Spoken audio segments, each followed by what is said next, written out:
नमस्ते, आप सभी का स्वागत है आज के इस कार्यक्रम में और हमारे साथ जुड़ रहे हैं धीरेन्द्र पुंडीर जी और वीरेंद्रनाथ भट्ट जी।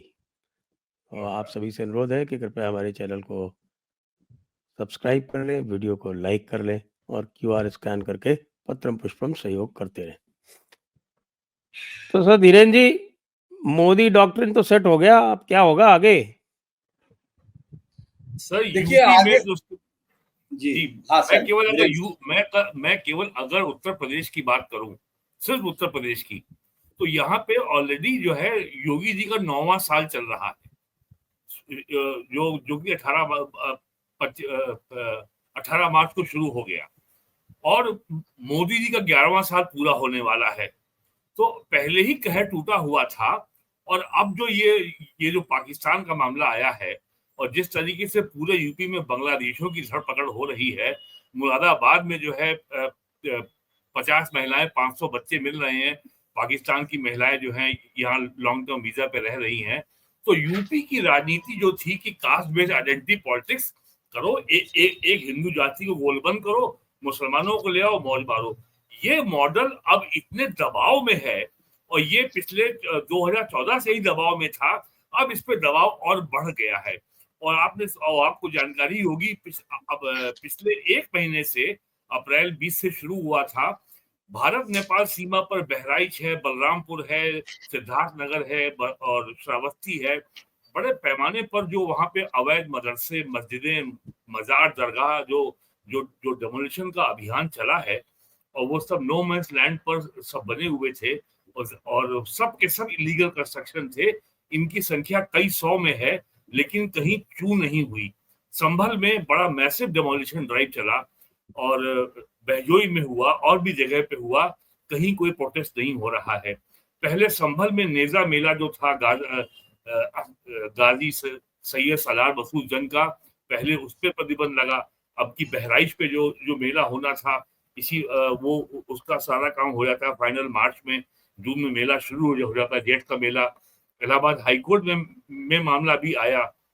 एक बड़े वकील हैं लखनऊ के, लालता प्रसाद मिश्र जी, जो कि बीजेपी के भी मेंबर कहे जाते, वो उसके वकील थे। उन्होंने कहा कि साहब जो है शिवरात्रि का मेला होता है और हिंदुओं के सारे मेलों की सूची गिनाई, लेकिन हाईकोर्ट से कोई राहत नहीं मिली। तो सांस्कृतिक स्तर पर, राजनीतिक स्तर पर और पॉलिटिकल स्तर पर, तीनों स्तर पर यूपी में परिवर्तन आ रहा है।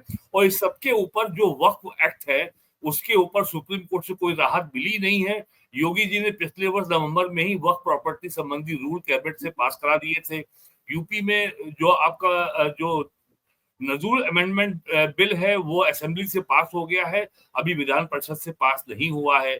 और जिस तरीके से यूपी में enemy property act, evacuee property act के तहत जो प्रॉपर्टी थी उनको बेमानी से, भ्रष्टाचार से वक्फ प्रॉपर्टी में रजिस्टर करा दिया गया, नजूल प्रॉपर्टी को भी वक्फ प्रॉपर्टी में डाल दिया गया। तो ये सब जो लैंड रिकॉर्ड्स की, रेवेन्यू रिकॉर्ड्स की जो व्यापक स्क्रूटनी होने जा रही है यूपी में, और बहुत काम हो भी गया है।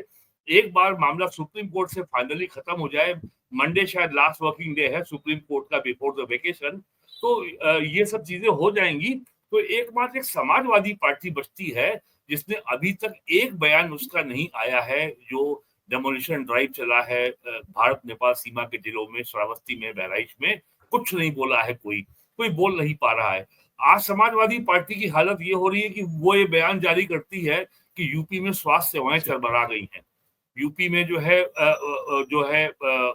लॉ एंड ऑर्डर खराब हो गया है। तो ये जो, और जो प्राइम मिनिस्टर का जो फंडामेंटल डॉक्ट्रिन है, जो उन्होंने बीकानेर में जो उन्होंने भाषण दिया है, वो मेरा मानना है कि ये सबसे बड़ी चिंता होनी चाहिए अपोजिशन के लिए, कि जो उन्होंने 3 सूत्र तय कर दिए कि भारत पर आतंकी हमला हुआ तो करारा जवाब मिलेगा, समय हमारी सेनाएं तय करेंगी, तरीका भी हमारी सेनाएं तय करेंगी, शर्तें भी हमारी होंगी।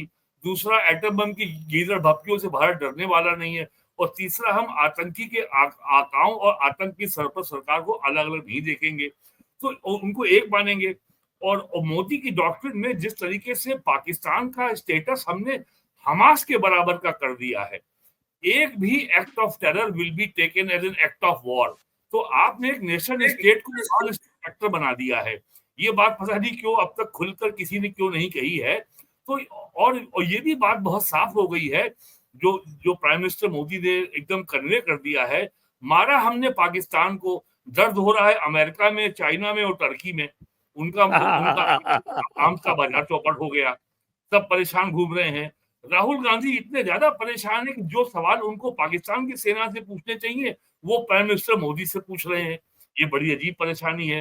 और उन्होंने ट्वीट किया कि हमारे जो जो जो फॉरेन मिनिस्टर हैं जे शंकर, अब दूसरा जे कौन है भाई, साफ साफ कहो ना जे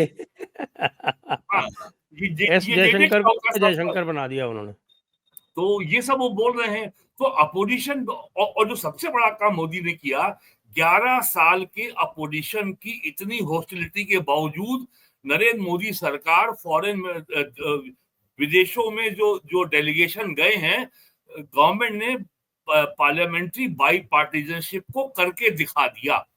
सारी पार्टियों को शामिल कर लिया, उसमें कांग्रेस भी है, उसमें शिवसेना उद्धव ठाकरे भी हैं, उसमें ओवैसी भी हैं, उसमें डीएमके भी है, उसमें समाजवादी पार्टी भी है, आम आदमी पार्टी भी है।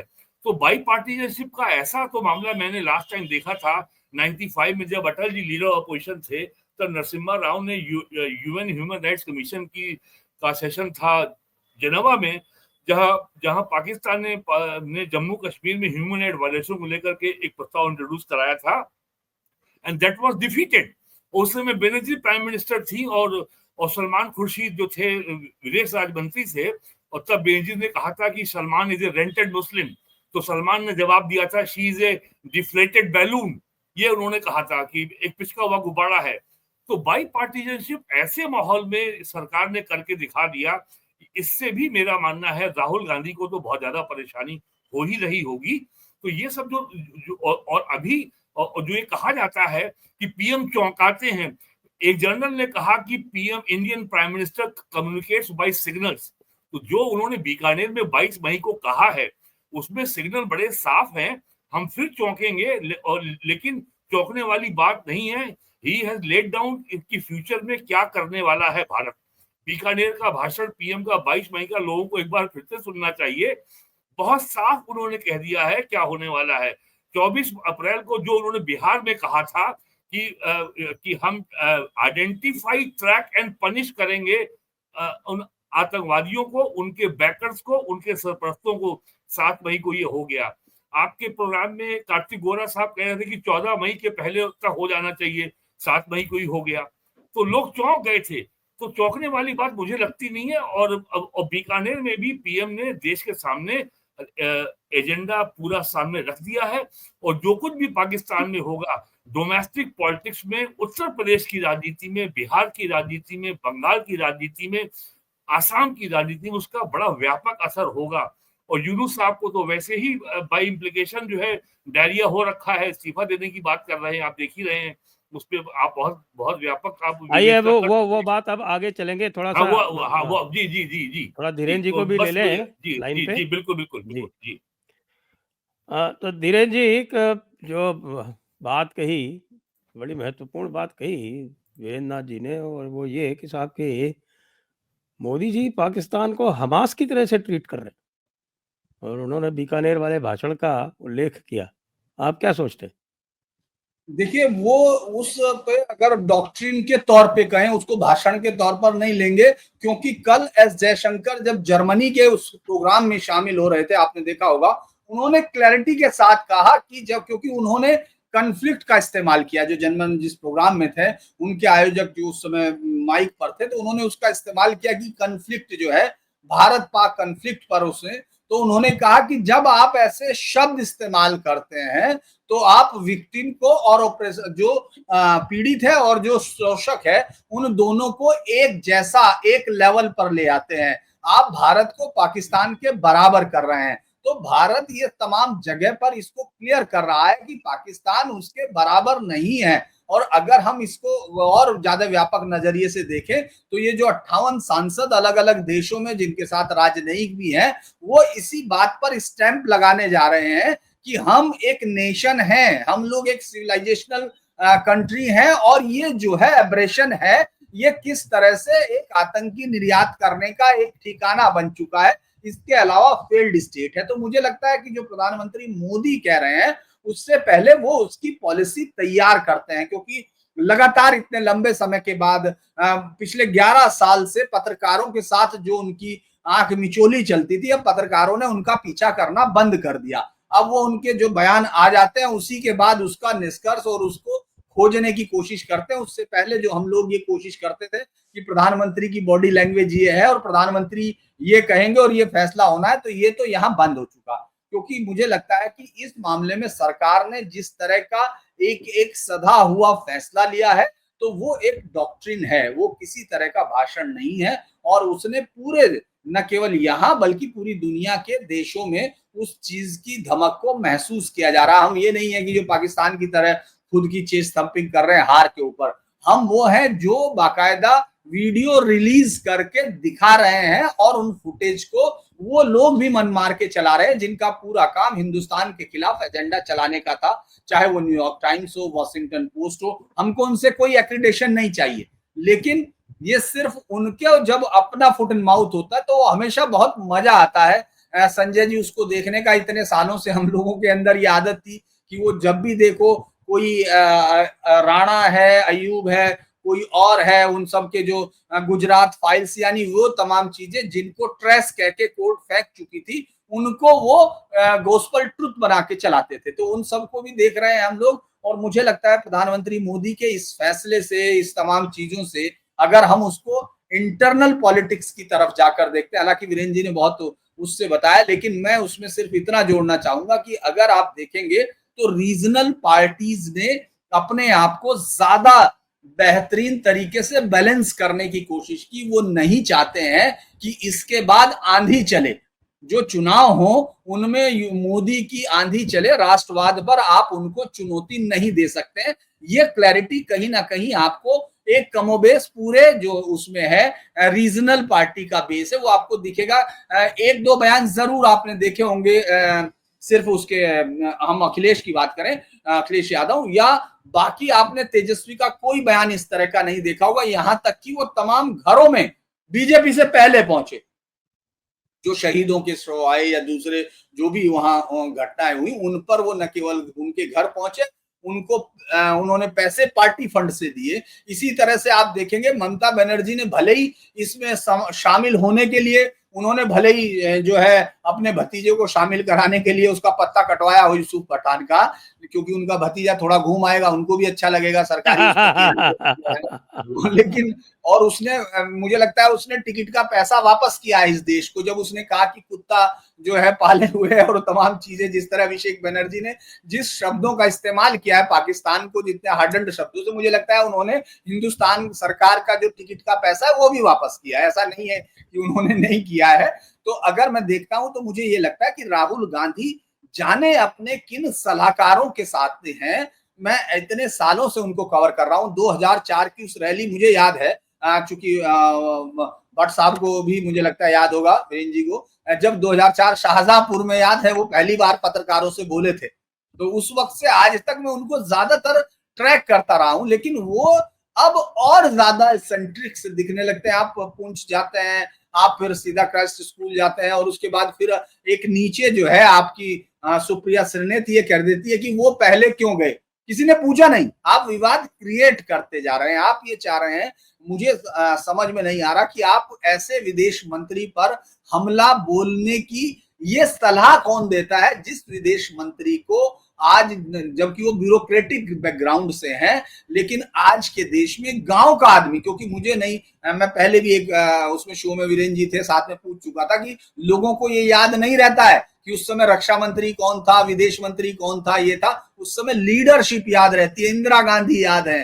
ये जगजीवन राम याद नहीं है, 65 के कौन विदेश मंत्री कौन वो है वो याद नहीं है, आपको शास्त्री याद है। तो उसी तरह से देश को मोदी याद है, लेकिन यहाँ के विदेश मंत्री ने भी एक जगह बनाई है और वो आपको तमाम देशों पर दिख रहा है। अगर हम ये सोच रहे हैं कि प्रधानमंत्री मोदी अकेले इस पूरे प्रतिनिधि मंडल को भेजने के लिए अकेला फैसला लिया होगा, तो मुझे लगता है कुछ ज्यादा हम लोग उनके साथ कर रहे हैं। और एस जयशंकर इस पूरी उसके पीछे यकीनन उनका भी हाथ है, उनका भी समझ है, और वो तमाम देशों में आप देख रहे हैं बहुत बिफिटिंग रिप्लाई कर रहे हैं। और अमेरिका को जिस शब्दों में समझ में आता है, प्रधानमंत्री मोदी उन शब्दों में बोल रहे हैं जिसमें हमारे देश को समझ में आता है, हमारे देश के विदेश मंत्री उस भाषा में बोल रहे हैं जिसमें अमेरिका को समझ में आता है। तो मुझे लगता है कि ये बहुत बेहतर जोड़ी है, जो इस वक्त मुझे लगता है कि शायद इतनी शानदार ओपनिंग और जो सामने की बैटिंग है, आप क्रिकेट की भाषा को बहुत अच्छे से बता सकते हैं, मुझे लगता है बहुत बेहतर तरीके से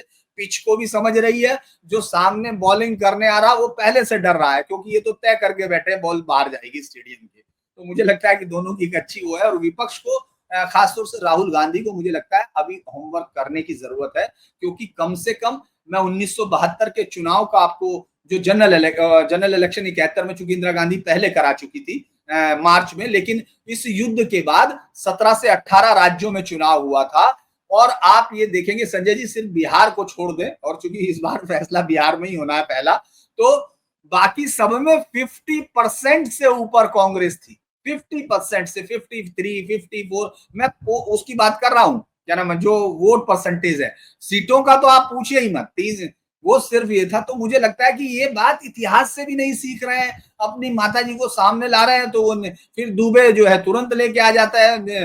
मुझे लगता है Nishikant Dubey one man agenda लिए बैठे हैं कि ये इंदिरा गांधी का नाम ले, वो फिर कोई कागज ले आए कि 835, हमारा 845 किलोमीटर कच्छ का एरिया जो है 1968 में इंटरनेशनल उसमें जो है देके, और वो वापस किया गया। उस समय प्रधानमंत्री इंदिरा गांधी थी, तो उन्होंने आज फिर कह दिया। तो ये कल मतलब इस तरह का उनका बयान है। तो मुझे लगता है कि अभी विपक्ष को, खासतौर से राहुल गांधी को, कम से कम रीजनल पार्टी से थोड़ा सा ग्रहण करना चाहिए कि आपको उस पिच पर कभी नहीं जाना चाहिए जिसपे हर बार मोदी पहला, इकहला, दूसरा और तीसरा शतक बनाते हुए दिखे हैं। तो आप उस पर मत खेलिए, मुझे लगता है। तो एक और भी था, जो मजेदार जो एक घटना हो रही है, वो शशि थरूर और राहुल गांधी के बीच की जो एक, जिसको कहें कि जो शीत युद्ध चल रहा है, वो बड़ा आनंददायक है। और इस शीत युद्ध में अभी तो राहुल गांधी पूरी तरह से हारते हुए दिख रहे हैं। क्या कहेंगे भट्ट जी?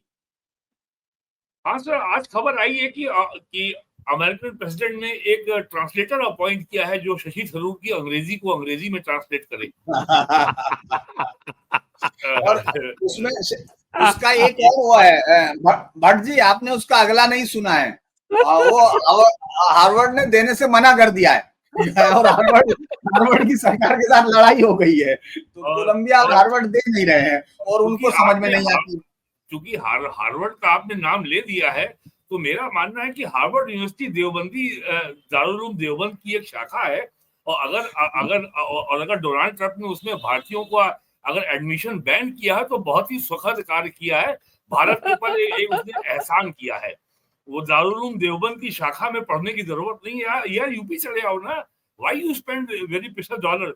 सर, ये भी मेरी यहाँ एक कांग्रेस के नेता पुराने से बात हुई, तो ही फेल्ट वेरी सैड कि आज कांग्रेस का ये हालत हो गई है कि हमारी जो अपनी जो 100 साल की जो हमारी एक्यूमुलेटेड मेमोरी है, जो हमारी एक्यूमुलेटेड इंटेलेक्ट है, उसको राहुल गांधी ने ऐसे फिटर अवे कर दिया, ऐसे उड़ा दिया कि हम जो है ऑपरेशन सिंदूर पे सरकार से मोर्चा ले रहे हैं, और एक बार भी आपने एके एंटोनी को आगे करने का आपको विचार नहीं आया।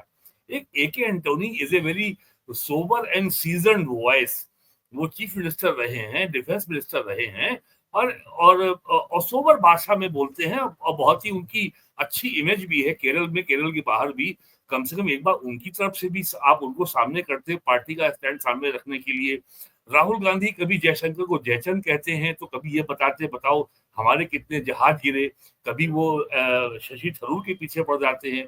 बल्कि शशि थरूर जो कांग्रेस की जो इंस्टीट्यूशनल मेमोरी है, जो इतिहास है, आज किसी को ये याद नहीं होगा कि इंदिरा गांधी के जमाने में, नेहरू के जमाने में, राजीव गांधी के जमाने में देश का फॉरेन मिनिस्टर कौन था। एक ऐसे फॉरेन मिनिस्टर भी थे जो यूएनओ में गए थे जनरल असेंबली की बैठक में, वहां उन्होंने पेरू का भाषण पढ़ने लगे। वो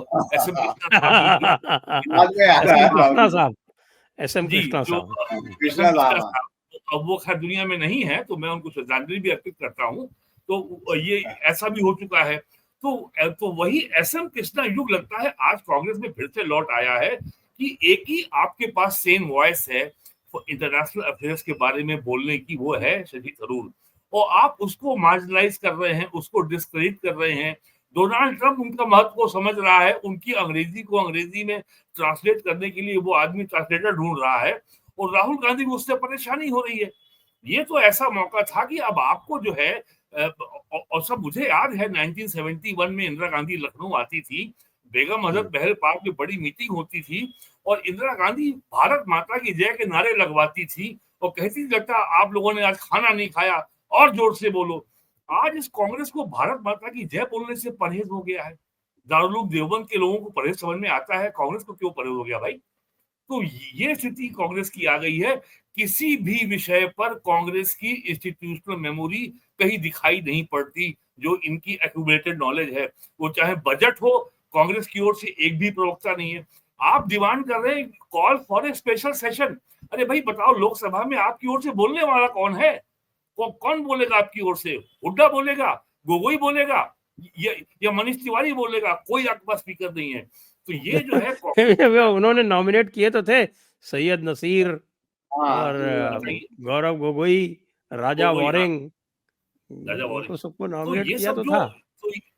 तो ये जो आपकी स्थिति हो रही है, आप केवल जो है जुलाई 2024 में आफ्टर इलेक्शन पहला सेशन था पार्लियामेंट का, और जो हुल्लड़, जो उपद्रव आपने किया उस सेशन में लास्ट जुलाई में, पीएम को बोलने नहीं दिया, क्या इसलिए आप चाहते हैं कि लोकसभा का विषय सत्र बुलाया जाए? तो कांग्रेस जो है सेल्फ गोल कर रही है। कांग्रेस के एक नेता ने यह भी कहा कि हर इशू की एक इलास्टिसिटी होती है। अगर आप किसी इशू को बियॉन्ड द पॉइंट अगर स्ट्रेच करते हैं तो it hurts the original point. वही काम राहुल गांधी कर रहे हैं। He is stretching this issue beyond the point of elasticity. तो वो इशू उनके हाथ से निकल जाएगा। और जबकि सरकार का जो पिछले 11 साल का इतिहास है प्राइम मिनिस्टर मोदी का, कंसिस्टेंटली वो अपने एजेंडा पे काम करते हैं आफ्टर वेल रिसर्च। याद करिए राहुल गांधी ने कितना मजाक उड़ाया था कि ये शेर मेक इन इंडिया वाला है, ये तो दहाड़ता नहीं है। ऑपरेशन सिंदूर ने दिखा दिया कि असली काम मेक इन इंडिया ने किया, आत्मनिर्भर भारत ने किया। तो अब ये चीजें कि मेरे एंडोर्समेंट की जरूरत नहीं है, लेकिन कांग्रेस में जो इंस्टीट्यूशनल फ्रेमवर्क था कि नेशनल इश्यूज पे पार्टी कब बोलेगी, क्या बोलेगी, पार्टी की लाइन क्या होगी, ये चीजें सब बिल्कुल बिखर गई हैं। वो आपको आज दिखाई पड़ रहा है कि राहुल गांधी रोज एक नया आइडिया लेकर के आते हैं, और जब उनसे कोई पूछता है रिपोर्टर कि साहब ये जे शंकर क्या होता है, जिसे don't waste my time, Rahul Gandhi का ही जवाब होता है।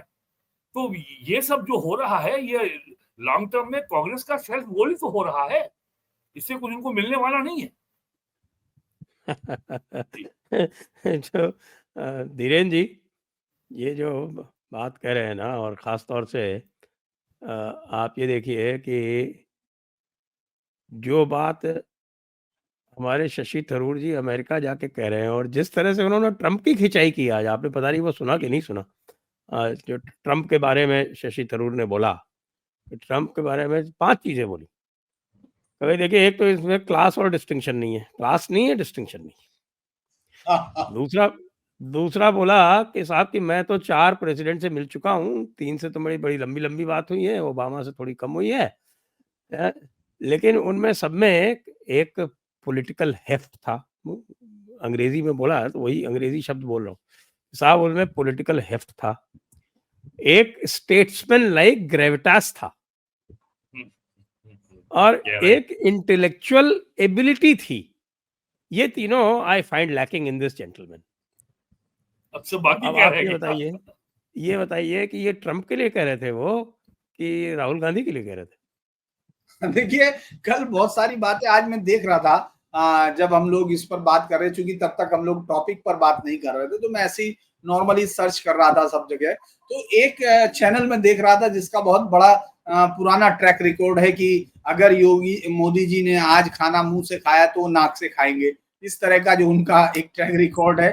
तो उन्होंने ये जो कोशिश की है कि उन्होंने एक बड़ी इंटरेस्टिंग बात की कि देखिए मोदी को जो है उसने शशि थरूर ने बता दिया मोदी को और मोदी सन्न रह गए। मैंने सोचा भाई ऐसी क्या चीज उसने फोन करके बताई है, जरा मैं थोड़ी देर और सुनूं। तो उन्होंने कहा कि देखिए शशि थरूर ने वहां बैठ के सबको बता दिया कि मैं विपक्षी पार्टी से हूं, मैं सत्तारूढ़ नहीं हूं। और इस पर वो जितने लोग थे वो उसमें कोई प्रोफेसर भी बैठा था, कोई मतलब कोई और वरिष्ठ पत्रकार भी बैठा था, वो इस बात को बहुत बड़ा वो भाषण मान रहे थे। तो मुझे लगता है कि जिस तरह उन्होंने इस भाषण को समझा है, उसी तरह जो शशि थरूर ने ये जिस तरह की इंग्लिश का और जिस तरह से मारक शब्द कहे, उसी तरह से मुझे लगता है वो इसको फिर राहुल गांधी के लिए समझ लेंगे। मैं जानता हूं, मैं ये मान के चलता हूं कि शशि थरूर को मैं कम से कम ये कहूंगा कि उन्होंने जो कहा है उसको समझने के लिए कांग्रेस को तो टाइम लगेगा। और मुझे लगता है हर कांग्रेसी यही सोच के बैठेगा कि कहा तो इसने हमारे को ही है, लेकिन ये उस तरह क्यों कह रहा है। ये बात उनके लिए परेशानी की होगी, क्योंकि दोहरी तेर पे है। आप देखो वो एक बार अपने आप को अनाउंस करके बता चुके हैं। शशि थरूर के लिए अब केरल से आवाज भी उठने लगी। राहुल गांधी का ये एक सेल्फ गोल, जिस कहानी को मैं कह रहा हूं उसको आगे बढ़ा रहा हूं, जो वीरेंद्र जी कह रहे हैं, वो इसलिए है कि केरल में जो कांग्रेस के पूर्व अध्यक्ष है, सुधाकरन, शायद में उनका पूरा नाम अभी जहन से उतर रहा है, उन्होंने कहा कि ये किस तरह के लोग हैं, अपनी पार्टी के लिए कहा, वो पार्टी के कमिटेड वर्कर है, वो ये कह रहे हैं कि ये किस तरह का पार्टी हो रही है कि हमारे शशि थरूर जैसे शख्स का नाम ही शामिल नहीं किया आपने, जिनको फॉरेन में और यूएनओ में काम करने का अनुभव है, जो तमाम मंचों पर बता रहे, ये तो पार्टी के अंदर से एक केरल के लिए वो दिख रहा है। तो ये बात अगर वो कर रहे हैं तो मुझे लगता है कि शशि थरूर एक लाइन साफ कर रहे हैं, वो क्लियर कर रहे हैं, और राहुल गांधी एक और सेल्फ गोल कर रहे हैं, क्योंकि पिछली बार उनको पूरी उम्मीद थी कि केरल में वापस लौट आएगी सरकार। याद होगा आपको कि जो उनको हिस्ट्री याद आ रही थी, तमाम उनके कार्यकर्ता, वो प्रवक्ता सब यही बता रहे थे कि इतिहास ये कहता है, इतिहास ये कहता है कि अब हम आने वाले, और वो गायब हो गए। इस बार फिर वो तैयारी के साथ बैठे हैं, लेकिन शशि थरूर भले ही वो उस तरह से वहां ग्राउंड पे आपको लगे कि नहीं, लेकिन एक जो 100% तो नहीं लिटरेसी रेट, लेकिन जो पूर्ण साक्षर माना जाता है, उस केरल को अगर कोई शशि थरूर जैसा लीडर है तो वो कहीं ना कहीं परसेप्शन के लिए बहुत बेहतर तरह की लीडरशिप होती है। आप उनको कॉर्नर करते जा रहे हो, जो अभी भट्ट साहब कह रहे थे कि आप लगातार उनको कॉर्नर कर रहे, बजाय वो इशारा कर चुके हैं, यहाँ देश में इशारा कर चुके हैं कि अगर आपको मेरी जरूरत नहीं है तो मेरे पास और भी विकल्प है। ये इशारे बिल्कुल साफ कर रहे हैं। लेकिन वो जिस तरह के सीजन मुझे लगता है कि इस बार मैं जब देख रहा हूं, और शशि थरूर एकदम अलग शशि थरूर नजर आ रहे, जब से वो इंटरनेशनल मंचों पे, आपने देखा होगा ये 7 मई के बाद से लगातार तमाम जगह पर जो भी एक भाषण है वो बहुत मारक भाषण है और बहुत ही कंटेंट का हुआ है। जिस तरह से उन्होंने ट्रंप को समझाया, वो इस तरह से आप वहां के भाषण को मत कहें, लेकिन वो यहाँ भी वही भाषण बोल चुके हैं, उसी तरह का समझा चुके। ये अलग बात है कि ना तो ट्रंप समझा होगा और ना ही राहुल गांधी समझे हैं, क्योंकि उनकी जो टोली है वो अभी भी उनके ऊपर, मतलब जयराम रमेश जैसा शख्स अगर ये कहता है अपनी पार्टी के लीडर को, और इतने लीडर को जिसने 2009 में भी जीता था, जब आपकी पार्टी को 2014 में भी जब आपकी पार्टी को 50 पार करने भारी हो रहे थे, उस वक्त भी जो शख्स जीत के आया, उसको ये कह रहे हैं कि कांग्रेस में होना और कांग्रेस का होना अलग अलग है। तो जो कांग्रेस का नहीं है उसको रख क्यों रहे हो? तो आप ये सोचिए कि जिस तरह से शशि थरूर ने आज, मैं आपको यही कह रहा हूं कि इन लोगों ने बहुत वेल थॉट करके जो नाम हुए हैं, भले ही ममता बनर्जी ने उसमें एक अड़ंगा अड़ाया है, ये जो भी किया उनकी अपनी पॉलिटिक्स होगी, लेकिन हर एक सांसद के नाम पर बहुत लंबा विचार करके जो अलग अलग देश किए गए हैं उसमें थोड़ा सोचा गया है। तो जब उनको शशि थरूर याद किए गए होंगे तो उनको मालूम है कि ये एक ऐसे शख्स से मुखातिब होंगे जिसको आज के समय में ना तो अमेरिका समझ पा रहा है और ना बाकी दुनिया समझ पा रही है। और मुझे लगता है कि इनके जाने पर मैं उसको मरने के शब्द से साथ नहीं जोड़ूंगा, लेकिन लेन पुल ने शायद ये कहा था, आपको सर याद होगा, जब मोहम्मद बिन तुगलक की मरने की खबर आई थी कि बादशाह को उसकी प्रजा से और प्रजा को उसके बादशाह से छुटकारा मिल गया, याद है वो? तो मुझे लगता है इसी तरह का कोट हम लोग अमेरिका में देखेंगे जब इनका दूसरा कार्यकाल पूरा होगा, कि अंततः अमेरिका को ट्रंप से और ट्रंप को अमेरिका से छुटकारा मिल गया। अब ये दोनों एक दूसरे के साथ चिपक कर लड़ रहे हैं। तो बाकी हम लोगों को, चूंकि हम लोग ऐसे में, संजय जी, क्या होता है कि जब बहुत तेज आंधी चलती है तो कई बार आसपास के पेड़ भी आ जाते हैं तो हम वो ही पेड़ है, इससे ज्यादा हम लोग उनके सेंटर में नहीं, उनको तो अमेरिका भुगत रहा है।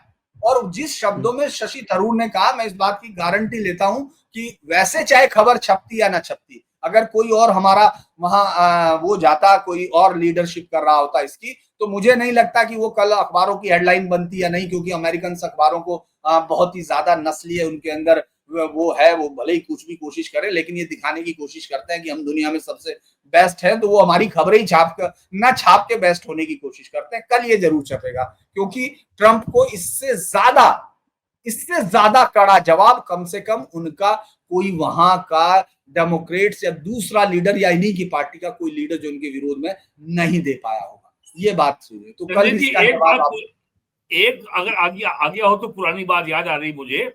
1971 में ईस्ट बंगाल का चीफ सेक्रेटरी था हसन जहीर, वो लखनऊ का ही था, अलीगढ़ मुस्लिम यूनिवर्सिटी का पढ़ा हुआ था, and he was taken as a prisoner of war, और वो 3 साल रहा है यूपी में, बरेली में। उसने अपनी किताब में लिखा है 71 की वॉर के बारे में कि इंडिया की prime minister Indira Gandhi opposition के नेताओं को यूरोपियन कैपिटल्स में अपना केस एक्सप्लेन करने को भेज रही थी। उनकी बहुत इज्जत थी क्योंकि वो इलेक्टेड एमपी थे पार्लियामेंट के, जबकि पाकिस्तान के जनरल जा रहे थे बताने ब्रिटेन, जर्मनी और फ्रांस में कि हमारा केस क्या है, और निश्चित तौर पर भारतीय डेलीगेशन की विश्वसनीयता हमारी से बहुत ज्यादा थी। आज जो है 50-55 साल बाद वही इतिहास फिर दोहराया जा रहा है।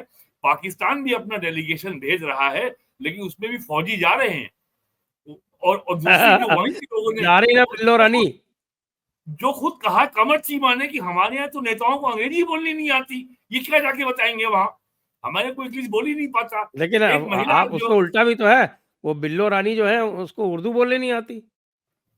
हाँ, वो तो पढ़ा है। तो ये सब जो है जो हो रहा है पाकिस्तान में, जो और फिर वही पाकिस्तान आज कर रहा है। हसन जहीर जो थे, लखनऊ के रहने वाले थे, उन्होंने बहुत तारीफ की है इंडियन पार्लियामेंटेरियंस की, इंडियन डेमोक्रेसी की, और हमारे यहाँ तो 50-55 साल में कोई चीज पहले से बेहतरी हुई है, खराब तो नहीं हुई है। हालांकि राहुल गांधी सहमत नहीं होंगे मेरी बात से कि एक आपको मैं रोकूंगा आपको इसी पे। मेरा एक आपसे प्रश्न है कि आपने कभी सोचा था अपनी जिंदगी में कि साहब एक समय ऐसा होगा जब असदुद्दीन ओवैसी राहुल गांधी से बड़ा देशभक्त कहलाएगा?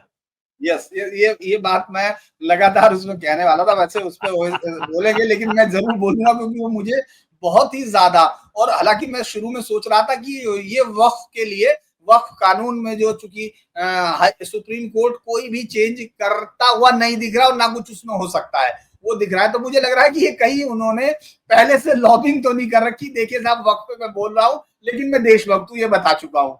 तो वो सबसे ज्यादा डियर है वो।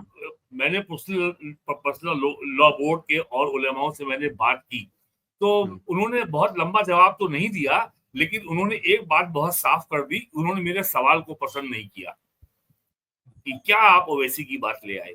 तो ओवैसी साहब की जो ओवरऑल विश्वसनीयता है कि वो एक कौम के लिए जो है वो कौम के मुजाहिद थे, कौम के मुजाहिद के रूप में उनकी जो इमेज है वो कॉम्प्रोमाइज हुई है। और जैसे कि एक बैटरी होती है कार में या इन्वर्टर में, वो एक सीमा के बाद थोड़ा चार्ज उसका कम होने लगता है। अगर वो 8 घंटे चलती है तो फिर वो 6 घंटे चलती है।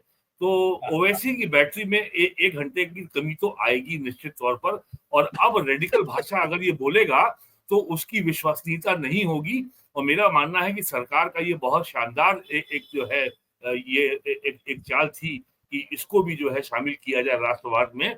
और इस जैसा जिहादी अगर राष्ट्रवादी बन जाएगा तो सोचिए आने वाले दिनों में और क्या क्या होने वाला है। अभी कौन कौन और राष्ट्रवादी बनेगा और हमारे अगले भैया का क्या होगा। पाकिस्तान के टीवी चैनलों में सबसे ज्यादा चर्चा, क्योंकि सबसे ज्यादा तीखा यही है, तो वो लोग, उनको ये गम नहीं है कि शशि थरूर ऐसा कह रहा है या अभिषेक बनर्जी को, चूंकि वो जानते नहीं है अभी, लेकिन वो जैसे ही उनको पता चलेगा ये ममता का भतीजा, तो वो और बीच छाती पीट के रोएंगे। लेकिन उनका दर्द कम नहीं हो रहा, और ये बात वो कह चुके हैं कि मैं पाकिस्तान का दूल्हा हूं। वो ये कह चुके हैं कि मैं पाकिस्तान का दूल्हा हूं। उन्होंने खुद ओवैसी ने कहा है कि इसीलिए वो मुझसे ज्यादा वो हो रहे हैं।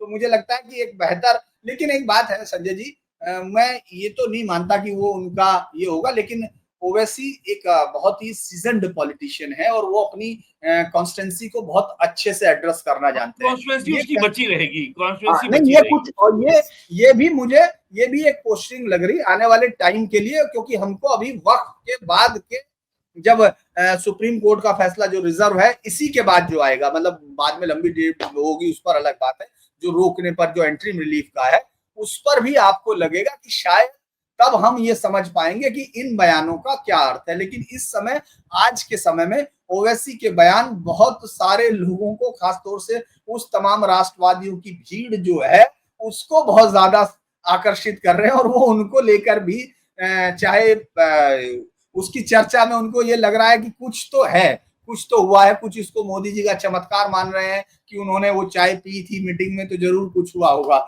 उसको असर हो गया है। तो मुझे लगता है कि ये एक बड़ा इंटरेस्टिंग है। और इस पूरे में जितनी चर्चा पाकिस्तान की ऊपर गिरी हुई मिसाइलों की हो रही है, पाकिस्तान में उतनी ही चर्चा ओवैसी की हो रही है कि इसको क्या हो गया। संजय जी, एक ये भी बताएं वीरेंद्र जी, वीरेंद्र जी, जी जी जी जी, ये सलमान खुर्शीद साहब जो थे उनका नाम आया और उसके बाद फिर वो जो है उन्होंने कहा मैं नहीं जा रहा, मेरी पार्टी ने मुझे मना कर दिया है, और उसके बाद फिर वो चले भी गए और जाके वहाँ पे वो भी जो है वो गवर्नमेंट की लाइन बोल रहे हैं। वो टोक्यो में उन्होंने कहा कि साहब हम तो पूरी तरह से आतंकवाद के विरुद्ध हैं और ये सारा कुछ जो है ये आतंकवाद के कारण हुआ है। तो ये क्या मिस्ट्री है हमारे सलमान खुर्शीद साहब की, नहीं समझ में आई सर मुझे। इसमें कोई मिस्ट्री नहीं है। आपको तो पता ही है, एएमयू के विरोध में जो राष्ट्रवादी यूनिवर्सिटी बनी थी जामिया मिलिया इस्लामिया, उसमें तो सलमान खुर्शीद साहब के नाना साहब थे ना, या उनके बाबा थे, जो जो उनके वन ऑफ द फाउंडर्स थे। तो सलमान खुर्शीद तो हमेशा से रहे हैं व्यक्ति एस्टेब्लिशमेंट के। उन्होंने खाली एक बार एक बयान दिया था कि बटाला हाउस में जब एनकाउंटर हुआ था तो सोनिया गांधी बहुत रोई थी।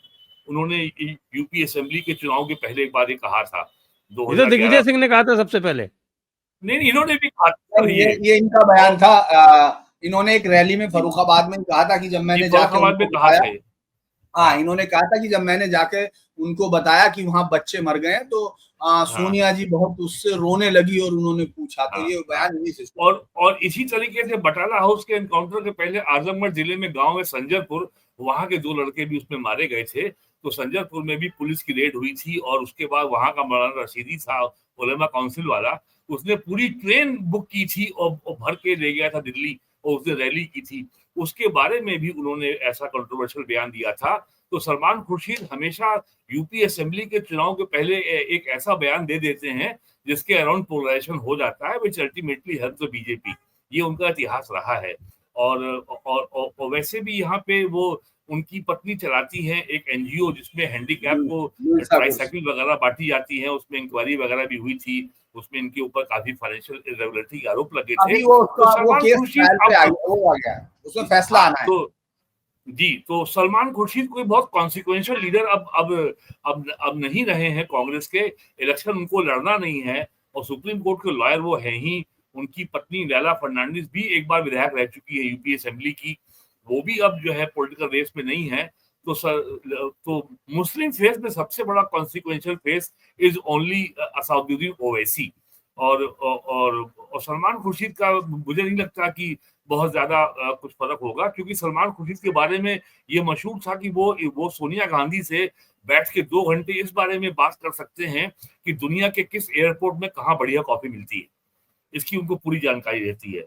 और सोनिया गांधी इस किस्म की, हाँ, ये जब वो यहाँ अध्यक्ष थे तो बताया करते थे कि उनको यूरोप के, अमेरिका के और भी, इवन नॉर्थ अफ्रीका हो, कायरो हो, ही हैज आइडिया कि कहाँ की क्या खास कॉफी है। तो और सोनिया गांधी इस तरह की चर्चा में बहुत इंटरेस्ट देती थी, ये बात वो बताया करते थे। तो उनका वो क्लाउड अभी है। तो आई डोंट थिंक कि उनको इससे कोई बहुत बड़ी समस्या आने वाली है।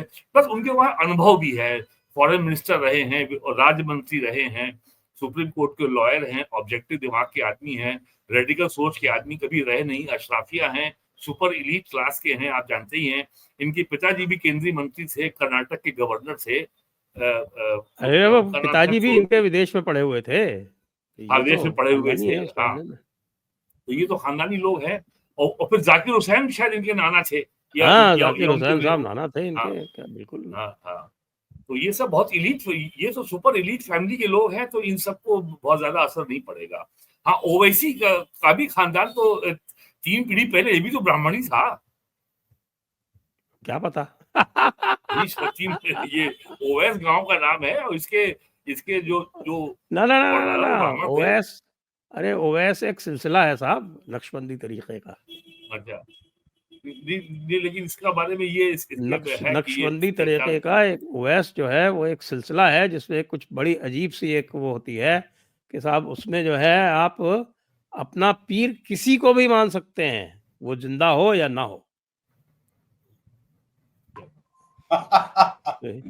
हाँ, आप देखिए जो ओवैस सिलसिले के बारे में पढ़िए आप, नक्शबंदी तो तरीके का फैसला। आपने जिस विषय पे आपने इस नशिस्त का जो आपने एहतमाम किया है, उसके बारे में मैं एक ही बात ये कह दूं कि ये ऑपरेशन सिंदूर जो है उत्तर प्रदेश की राजनीति में अखिलेश यादव के लिए बहुत बड़ा सरदर्द, बहुत बड़ी चुनौती बनने वाला है। उनका पीडीए बिखर गया है, और जैसे जैसे और एक जगदीश अवस्थी थे बिल्लौर के एमपी, वो रिश्ते में मेरे मामा थे, अब दुनिया में नहीं है। 57 से 62 के बीच में वो एमपी थे, और वो मुझसे 70 के दशक में ये बात बताते थे कि नेहरू को इस बात का हमेशा डर रहता था कि पार्टीशन के बाद अगर हिंदू राष्ट्रवाद उभर गया, अगर हिंदू एक हो गया, अगर हिंदू गुस्से में आ गया, तो कांग्रेस हवा में तिनके की तरह उड़ जाएगी। ये डर कहीं ना कहीं नेहरू के मन में था कि हिंदू पोलराइजेशन नहीं होना चाहिए पार्टीशन से। तो वो डर, तो अब बिना कुछ किए ठोस एजेंडा, ठोस परफॉर्मेंस का आपका रिकॉर्ड है, उसके आधार पर जिस तरीके से मोदी ने 11 साल में काम किया है, आई डोंट थिंक अपोजिशन के पास अब वो ताकत है अभी कि वो एक चीज और मैं इसमें जोड़ूंगा संजय जी, एक चीज मैं जोड़ना चाहता हूँ, आपने जो राहुल गांधी पे किया था, मैं इसमें जोड़ रहा हूँ। राहुल गांधी कल स्पोक्समैन की क्लास ले रहे थे, देखा नहीं था आपने? हाँ, नहीं, लेकिन मैं एक बात जोड़ूंगा कि जो हाउ टू क्रिएट नैरेटिव बोल रहे थे, हाउ टू क्रिएट नैरेटिव। मैं जो बता रहा था कि जो राहुल गांधी पे हम इस तरह की चीजें देख रहे हैं, वो एक राहुल गांधी पे प्रेशर भी है। आप उसको सिर्फ इस तरह मत सोचिए, क्योंकि जो आखिरी गांधी है, जो वो 36 साल पहले पीएम रहा, कांग्रेस की बात नहीं है, बात उस आदमी की सोचिए जो 36 साल पहले उसके परिवार का रहा। जब प्रधानमंत्री जवाहरलाल नेहरू बने तो उनकी उम्र 58 साल थी। उसके बाद जब इंदिरा गांधी बनी तो उनकी उम्र 49 ईयर आई, और जब राजीव गांधी बने उनकी 40 साल हुई। अभी 55 साल के पूरे होने जा रहे हैं। तो आप उसको, उस आदमी के प्रेशर को आप बिल्कुल भी नहीं गिन रहे हैं, और उसमें डर ये हो गया है कि पता नहीं इस पीढ़ी में ये आएगा भी कि नहीं। तो ये बड़ी दिक्कत है, क्योंकि अब प्रियंका गांधी की भी मुट्ठी खुल चुकी है भाई। प्रियंका गांधी जब तक जी एक बात और पूछनी है आपसे कि बाकी उत्तर प्रदेश का तो विवेचन बहुत अच्छा कर दिया वीरेंद्र नाथ भट्ट जी ने, ये हमारे बिहार की जो फैमिली है, फर्स्ट फैमिली, उसमें क्या हो रहा है? देखिए अभी बाहर कर दिया है 6 साल के लिए। आज वहां तनाव हो गया है। किससे? पार्टी से बाहर किया है, घर से बाहर किया, क्या किया है? दोनों से, ऐसा क्या पाप हुआ? अरे भाई प्रेम ही तो किया है। लालू यादव जी को इन तमाम चीजों से कोई मतलब नहीं है। उन्होंने कहा कि इनको बाहर करो। ये जो है ये पीडीए, उनको लगा कि कहीं पीडीए में ही गड़बड़ ना हो जाए, ये जो फॉर्मूला है। तो अभी थोड़ी देर पहले उन्होंने लालू को ये नहीं मालूम है प्यार और भी गहरा हुआ जब जब पहरा हुआ है। लेकिन वो जो है मुझे लगता है कि लेकिन उसमें मैं एक बात मुझे लगता है कि पहला जो चुनौती है इस पूरे वॉर के बाद भी, और तमाम चीजों पर पॉलिटिकल जो लड़ाई होगी संजय जी, अगर हम लोग उसको गंभीरता से देखें, मैं उसको वापस ले जाता हूं बिहार में। बिहार मुझे उस पूरे 18 राज्यों और यूनियन टेरिटरी के चुनाव में सबसे अलग लगा था उस वक्त भी, जब 71 की विजय के बाद श्रीमती इंदिरा गांधी ने जब ये पूरे राज्यों में चुनाव कराए थे, उस वक्त जो है बिहार का मैंने जब नतीजा देखा, मुझे वो बड़ा इंटरेस्टिंग लगा कि इतनी बड़ी जीत के बाद, जबकि तमाम राज्यों में वोट प्रतिशत भी 53, 54, 55% है, सीटों की तो संख्या छोड़ दीजिए, बिहार में 322 सीटें थी उस वक्त, चूंकि जुड़ा हुआ था वो, और उसमें से सिर्फ 167 सीट कांग्रेस को मिली थी, मतलब बहुमत से कुछ ही ज्यादा उसमें उसको मिली थी, और वोट परसेंटेज सिर्फ 31% था, 33%। तो बिहार जो है उस समय दूसरे नंबर पे सोशलिस्ट पार्टी आई थी 16 और उस समय कांग्रेस ओ भी हुआ करती थी जो सिंडिकेट वाला था, उनके पास भी वहां 10% वोट था। तो मुझे लगता है कि अभी बिहार का जो इलेक्शन है वो बहुत इंटरेस्टिंग हो गया है। हम लोग अभी मैं चूंकि अभी बिहार पे ही आपसे बात करने से पहले मैं बिहार में मतलब पटना से लेके कई लड़कों से बात कर रहा था जो अभी फील्ड में हैं, जो वहां बात कर रहे थे। वो ये कह रहे थे, मैं जब देख रहा था, मैं चूंकि ये जानना चाह रहा था क्योंकि पहली लड़ाई अब बिहार ही है और मैं भी अगला कुछ समय सोच रहा हूँ कि बिहार में ही बिताने की। तो मैं ये देख रहा था, मैंने उनसे पूछने की कोशिश की तो उन्होंने एक बड़ी दिलचस्प बात बताई जो मुझे नहीं लग रही थी, लेकिन चूंकि आपने सवाल बिहार पे ले आए हैं तो वो उन्होंने कहा कि इस समय जो अभी पटना रैली में हम लोग कह रहे थे कोई भीड़ नहीं आई थी, लेकिन वो जो रैली कर रहा है अपना क्या नाम ये प्रशांत किशोर, वो किसको नुकसान पहुंचा रहा है ये नहीं दिख रहा। और उसी ने यही मैंने कंफर्म किया था कि जो तेजस्वी को तमाम जगह पर इनसे पहले पहुंचा, यहां तक कि उप मुख्यमंत्री जो बीजेपी का है उसने ये आरोप लगा दिया तेजस्वी पे कि तेजस्वी ने हमको बताया नहीं कि डेड बॉडी कब आने वाली है शहीद। मतलब आप ये सोचिए कि वहां को एकदम इजी करके उस चुनाव को नहीं लिया जा सकता, उनके पास कोई चेहरा नहीं है, बार बार उनको प्रधानमंत्री मोदी पर खेलना पड़ेगा।